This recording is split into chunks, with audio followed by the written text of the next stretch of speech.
Let's everybody polka, If I Were a Bird.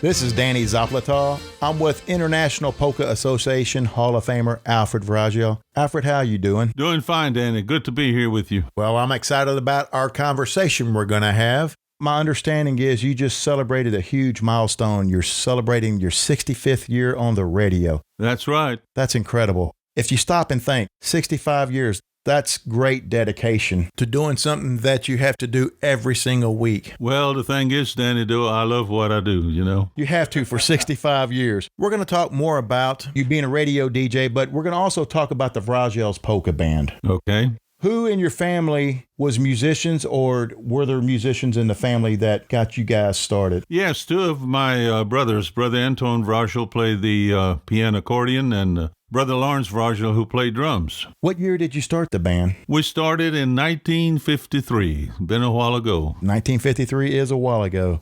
Who inspired you in polka music? I would have to say the Patek Orchestra from Shiner, Texas. As a youngster, I would stand in front of the stage in awe as they were playing, and I would watch them all night. They had a great influence on me. And as time went on, we, Vrazel's Polka Band, wound up playing many polka dances and festivals together over many years in many different places with the Patek Orchestra. You know, you said that when you were young, you stood in front of the stage. Man, how many musicians do you know? That's how we all got our start. We're standing in front of the stage and, just watching the musicians. I guess it's really hard to understand unless you are a musician what it actually means. I mean, it's so exciting watching other people. That's correct. Well, what was the first name of your first recording? Our first recording was on a 45 RPM. On one side was the Poor Cinderella Polka, and on the flip side was the Red and White Waltz. We recorded that in the year of 1959 at the TNT Recording Studio in San Antonio, Texas. At that time, that is where most of the polka bands were recording. All in all, we wound up recording about 20 45 RPM records, 13 long-play albums, 9 8-track tapes, 6 cassettes, 8 CDs, and about 3 videos. Wow, that's a lot of recording. Yeah, I guess it is. So do you remember the original members of your band? Yes, it was a family band. I, along with my 3 cousins, Leo, Louis, and Loris Vrazel, were the original members, with my brothers Anton and Lawrence joining shortly thereafter. What was your favorite area or place to play? I know y'all played so many places. Probably hard to pick one, but... That's kind of hard to answer, Danny. We enjoyed playing everywhere because wherever we went to perform, the audience was always so nice and appreciative. We usually ended our performances inviting everyone up to the front of the stage for a sing-along, after which the folks started chanting, one more song, one more song. So there we were. We picked up our instruments and started playing again. And we usually finished up playing 15 to 30 minutes past our scheduled time. So again, wherever we went to play, we enjoyed it very much. You know, to all the folks that might be listening to our conversation, if they never got to go to a Vrazel Polka Band dance, trust me, the crowd was always packed. Y'all always played for full houses, and man, that makes it so much more fun and makes it a lot easier to play because you play off the energy from the crowd. Who played with you the longest in the band? That would be my brother Anton Vrazel. We played together the whole 55 years that the band played. Then my son-in-law, the late Thomas Stremiska, who played drums and was featured on vocals, was also with the band for 35 years. Also, Thomas's dad and brother George and Patrick Stremiska, as well as Albert Hazemeyer, who played bass, each were with the band for over 30 years. Then David Rowiacek from Innis played the last 10 years that the band played.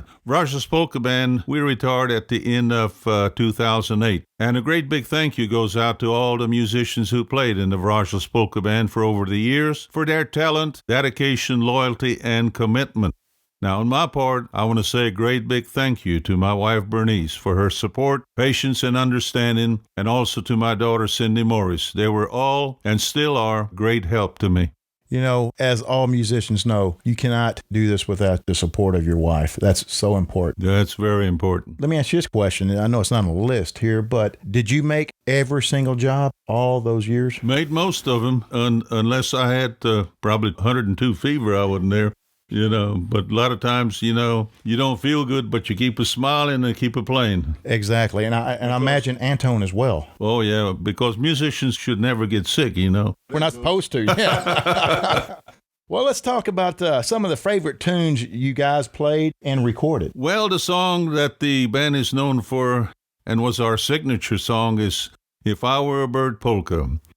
We first recorded it in December of 1966, some 54 years ago. And since that time, it has been a favorite of ours and of our audiences. Some of the other favorites are the Bandleader Polka, At the Spring Waltz, the Singing Mockingbird Waltz, Catherine's Waltz, the Praha Polka, and many others. We recorded all of these and, of course, many more. You know, Alfred, the Vrazel's Polka Band, you guys have influenced more musicians in the state of Texas for sure. And if it was a song that the Vrazel's Polka Band played, then you knew other bands were going to follow suit. That speaks volumes and the influence the Vrazel's Polka Band had, that anytime you guys play a song that everybody wants to imitate it or copy it or play their style arrangement of a song, that's incredible. Thank you. Do you have any advice to new musicians starting in polka music? Well, I would have to say be yourself.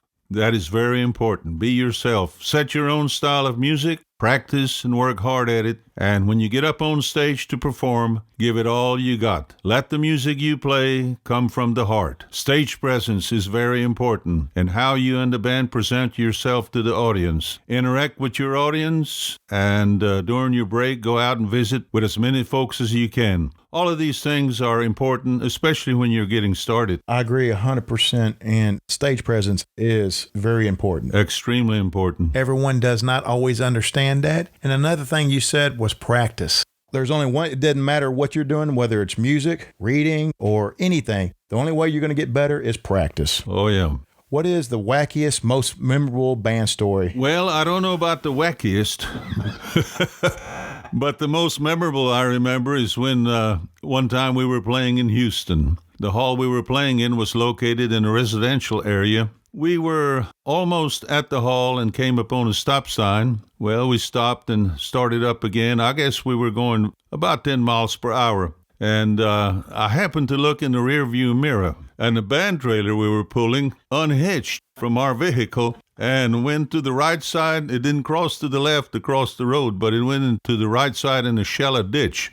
We stopped. The band trailer stopped. We all got out, pushed the trailer back on the road, hitched it back up to our vehicle, and went on to the hall. There was no damage, luckily, to the trailer or our instruments. And Danny, to this day, I do not know how that band trailer came unhitched, because we were always very careful to hitch it like it should be hitched. I'll always remember that incident. Yeah, that would be a hard one to forget, but that's kind of a scary incident. If you look in your rearview mirror and you see your trailer going a different direction from Very what you're much going. so.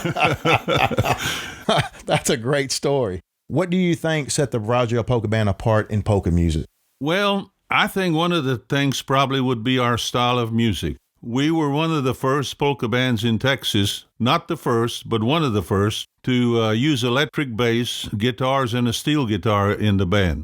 Along with the piano and button accordion, saxophones, and sometimes a trumpet, we developed a polka style that people really enjoyed.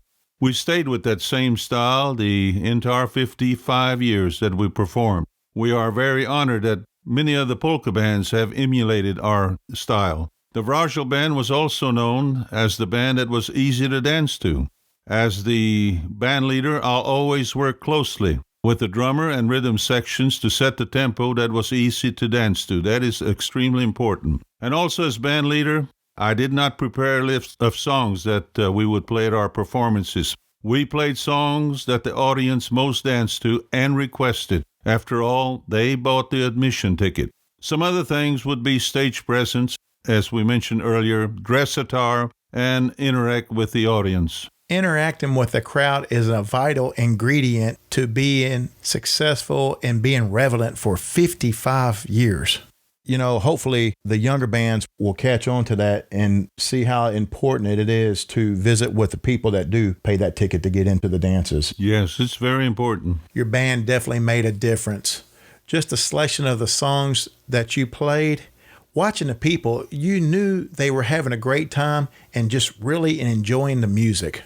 How did you begin playing polka music? Well, growing up for entertainment, Mom and Dad and the family, guess where we went? A polka dance. And home, we listened to polka shows on the radio, and from that I got interested into learning to play an instrument. So when I was about 12 years old, my daddy ordered me a 2-row Horner button accordion from Scissor and Roebuck. Those years, Scissor and Roebuck sold accordions. And for $32, I still remember the price, $32. I started to practice on the button accordion. Then I got interested into learning to play the tenor and alto saxophone, and from that, it just kind of took off. What is the greatest achievement you feel in your polka career? Well, there are several that come to mind.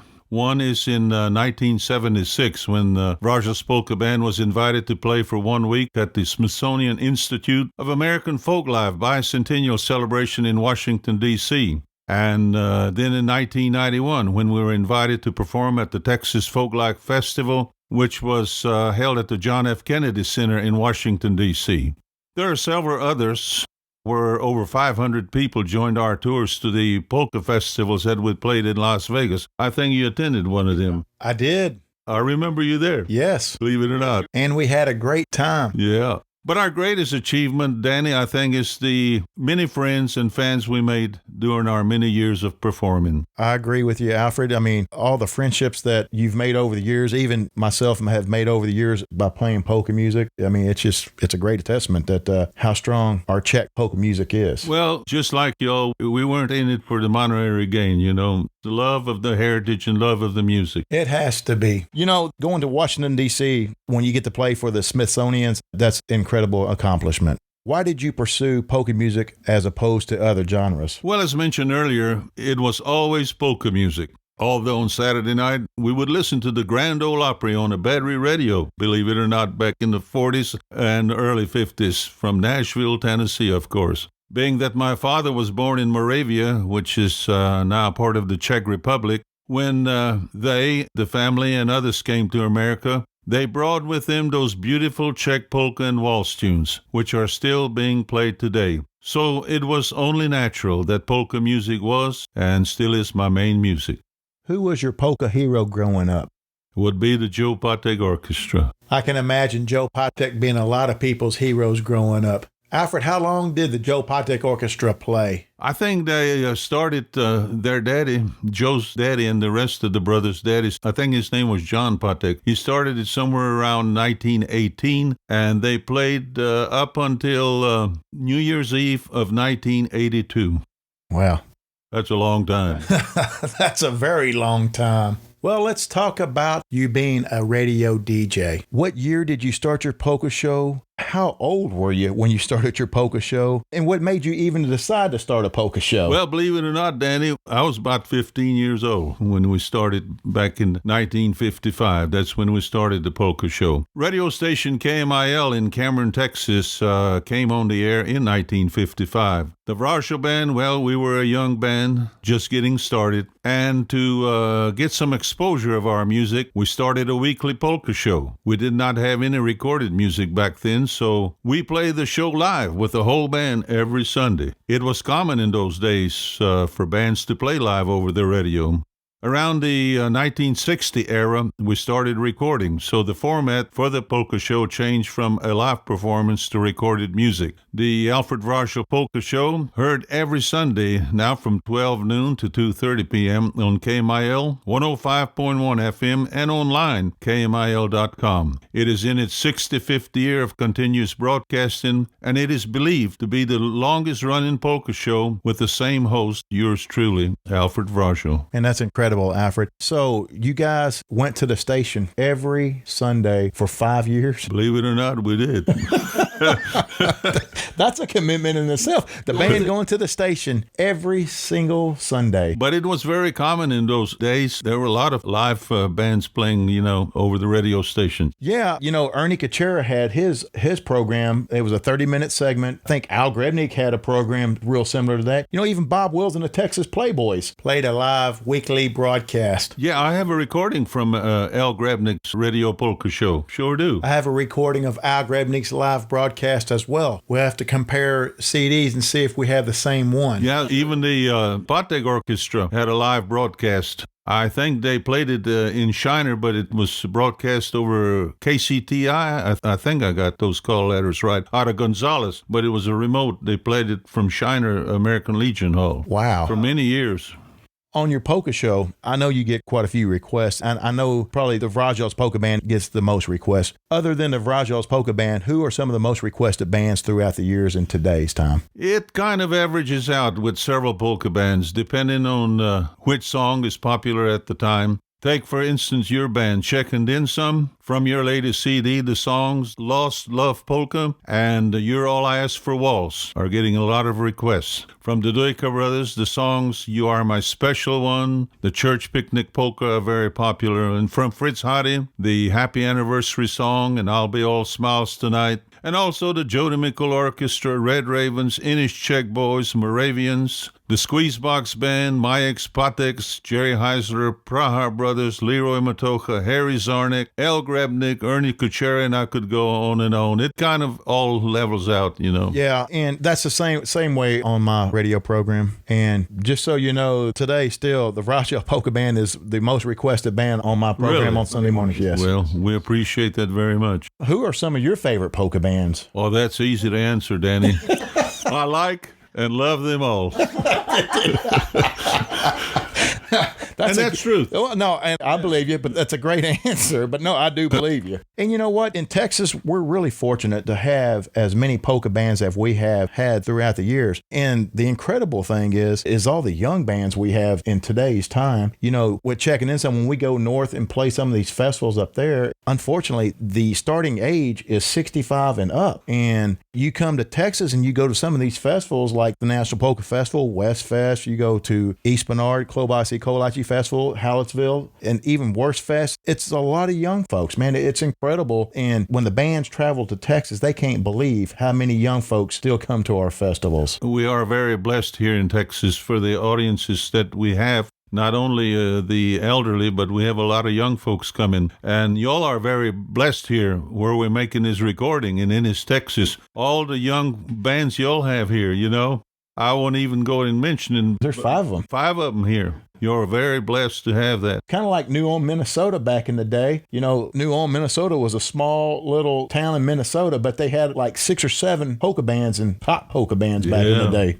On my polka show, I like to play a lot of the Czech Republic stuff. First of all, that's where all of our music came from, so I really enjoy listening to those Czech brass bands. Do you enjoy the music from the old country? Oh, I love it, yeah. They have a lot of good bands. Of course, one that comes to my mind is the Moravanka and Eva and Vasek, who you know very well that were here not long ago. The Veselanka. Oh, gosh, there's so many of them there, and very, very good musicians. They are, and it's incredible. And when we were over there a couple years ago, and we got to see some of the brass bands, when these guys play, it's so effortlessly. You look at their embouchure, and it doesn't even look like they're blowing. So very easy. Yeah. Well, Alfred, I really appreciate you taking the time to come to Ennis to do the interview with me today. And if you don't mind, I would like to play some of the interview on my program because the Vrazel's Polka Band is one of the most requested and one of the favorite bands. And I think the listeners would really enjoy hearing our conversation and the history about the Vrazel's Polka Band. Once again, I want to thank you so much. Well, thank you so much. I've enjoyed it, Danny. Well, God bless you, and God bless Bernice and all the family. Thank you very much.